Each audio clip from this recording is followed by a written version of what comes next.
The 174th edition of the Roy's Boys podcast starts right now. Carolina basketball family is the strongest there's ever been. There ever will be. Nate Humphrey King rights the ball. Pushes into Hubert Davis. 8 seconds. Davis trying to get free. Over to Fox. Fox, baseline. Up for the shot. Down off the glass. Oklahoma calls timeout. But the game is over. The game is over. Carolina has upset number 1 Oklahoma. Been ready on his second attempt. That one is no good. They battle for it. Loose ball. Recovered by Minnie.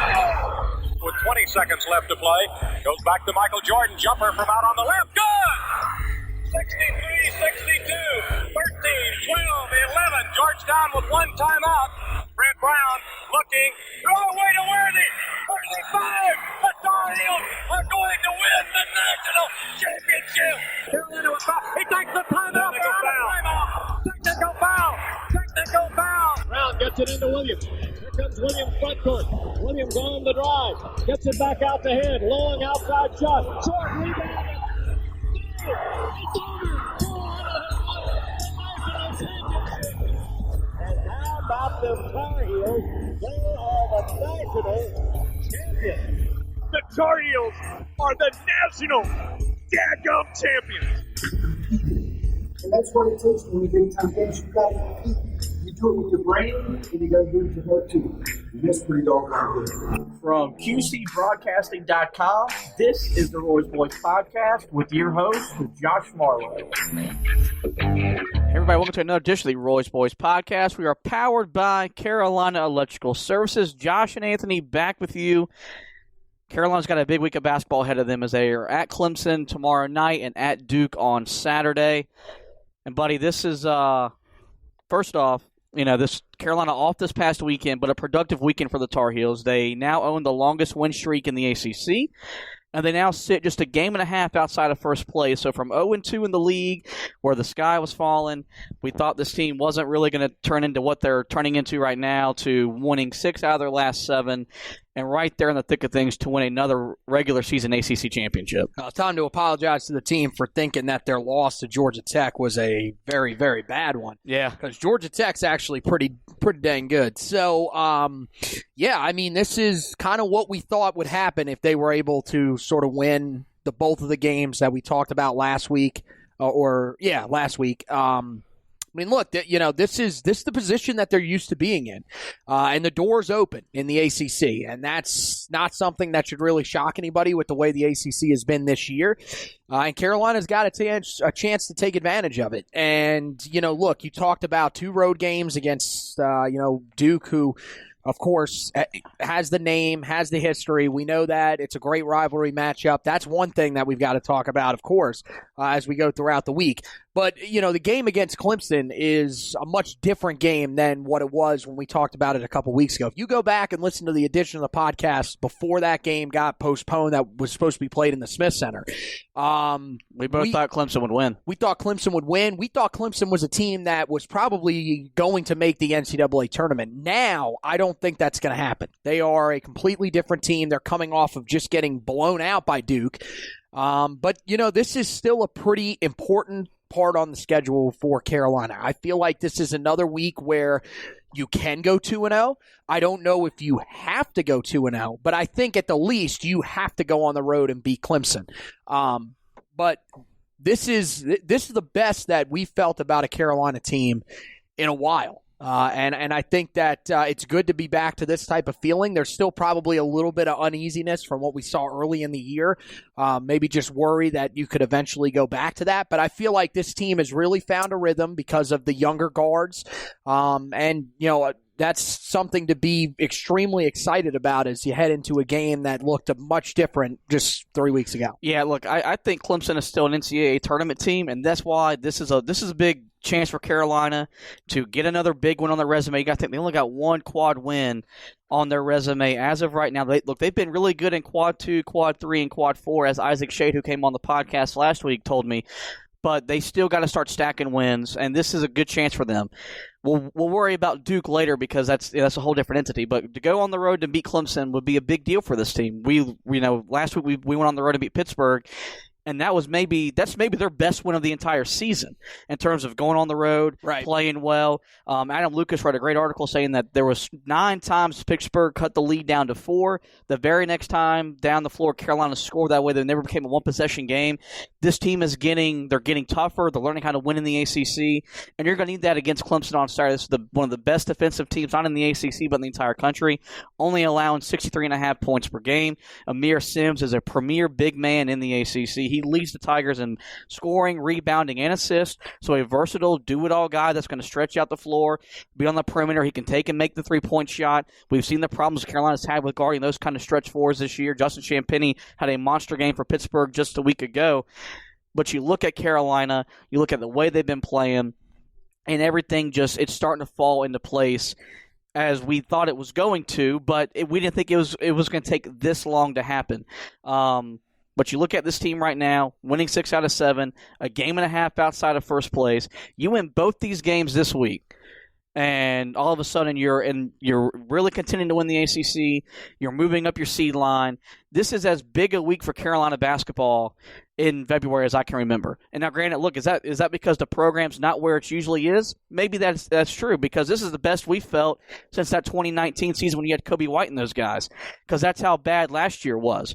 But things are starting to turn around to look in the right direction, and you got to feel good about where this team is right now, because like you said, 3 weeks ago, we thought Clemson would go in there into Chapel Hill at that time and beat Carolina. I don't feel the same way with Carolina going to Clemson. I think Carolina's going to go to Clemson, and they're going to win because that's what they should do. And I think that's the thing we got to look at is Carolina's getting back to what they should be doing. They're starting to take care of the teams that they didn't take care of last year. You beat Wake Forest, you've beaten State, you beat Pittsburgh, you beat Clemson. Those were all the games last year you lost. And that's why you were 6-14 in the league, and you had the worst season in program history under Roy Williams. Carolina's back to being Carolina, and that's a good thing. Yeah, I think that the matchup for them really is a good one as well. You talked about sort of the similarities that Amir Sims and Clemson have to Pittsburgh and Justin Champagnie. I think that's pretty much what they are. I think they're probably actually a little bit of a lesser version of Pittsburgh right now. They do not have guys that can score the ball well. That's why they've had to be a very good defensive team. But Carolina, this is once again another one of those ACC games that is going to probably be low scoring. It's probably going to be back and forth, but Carolina's been used to that now. I mean, that's every game that they've played so far this year has pretty much been that type of game. So Carolina's used to it. I think they're going to be ready to go. And again, it's not going to be a tough environment to go into. That's a place that usually can be tough to go into at certain times. We've seen Carolina struggle there before, but I don't think that's going to be the case this time. And yeah, the main thing that I think people have to realize is that this is a lot different of a Clemson team than it was just a few weeks ago. But at the same time, I think it's like, like you've said, I think this team could come in pretty motivated. They could be a little bit desperate because we don't know exactly where they stand. Well, they've lost 4 out of 5, and all 4 losses have been blowout fashion. Yeah, so this is a big game for them. They're getting destroyed, and as of right now, I mean, look, unless something turns around, they're probably not going to be a tournament team. But, I mean, this is a chance to turn your season in the right direction, and it would be a big win. So Carolina's got to be ready for that. But I think, you just look at the backcourt combination that they've got going of Caleb Love, along with R.J. Davis. Anthony Harris has really provided a spark back there. You talk about, your guys inside that are playing well. Of course, Garrison Brooks has had his moments where he's been on and off. Same thing with Day'Ron Sharp. But now you're starting to get consistent play from Armando Bacot. He's starting to take over, do something that was, similar to what we saw from Garrison Brooks at one time last year. And, the fact that he was putting up double-digit points, double-digit rebounds, night in, night out. That's the thing that I think is really encouraging. And you're starting to see, again, we've talked about it so much this year, you're starting to see this team shooting slowly come to them. It's been, slow and steady.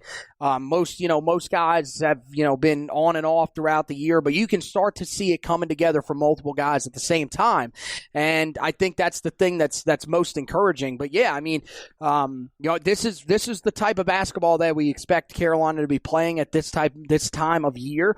It's going to be weird, the fact that you're going to be matching up with Duke in where both sides aren't ranked, where where one side probably isn't going to be in the NCAA tournament when it comes into that game, according to Joe Lunardi. So, it's definitely going to be different. But I still think that, if they win the game against Clemson, I don't know if that would be considered quad one. To be really honest with you, I don't know how Pittsburgh is considered quad one if Stanford's not. I thought Stanford was a team that was on the bubble.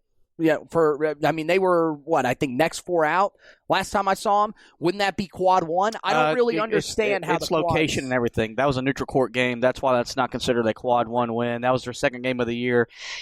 It doesn't matter. Like for Carolina, look, the quad one and all that stuff, it's not going it'll take care of itself. Yeah, I think as long as you keep winning games, if you finish in the top 4 of the ACC, you'll automatically much and the seed line and stuff like that. Like right now, Carolina's a 10 seed.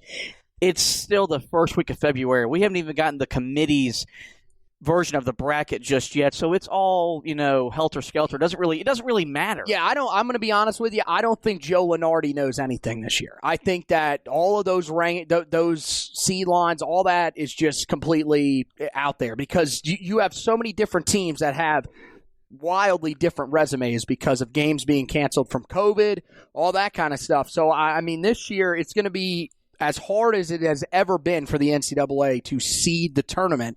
But again, I've already said it. I don't think unless Carolina really just falls off the wagon, this team's in the NCAA tournament. Right? Yes. I don't see a way that they're going to be out.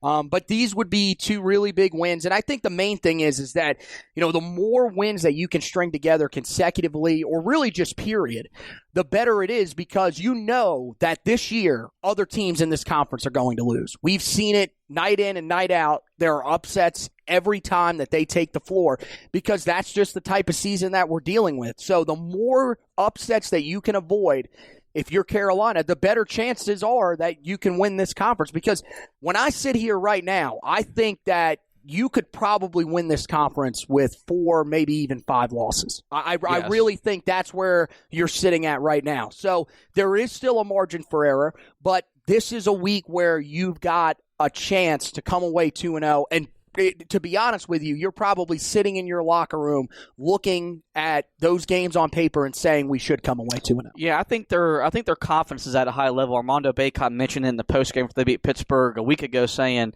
there's no secret formula, there's no magic to what's happening. We're just playing the way we're capable of and we're doing what we're supposed to be doing. So with that in mind, for Carolina to win this game at Clemson, you've got to play through your big men, primarily Armando Bacot, who leads your team in scoring despite only averaging 7.3 shots per game.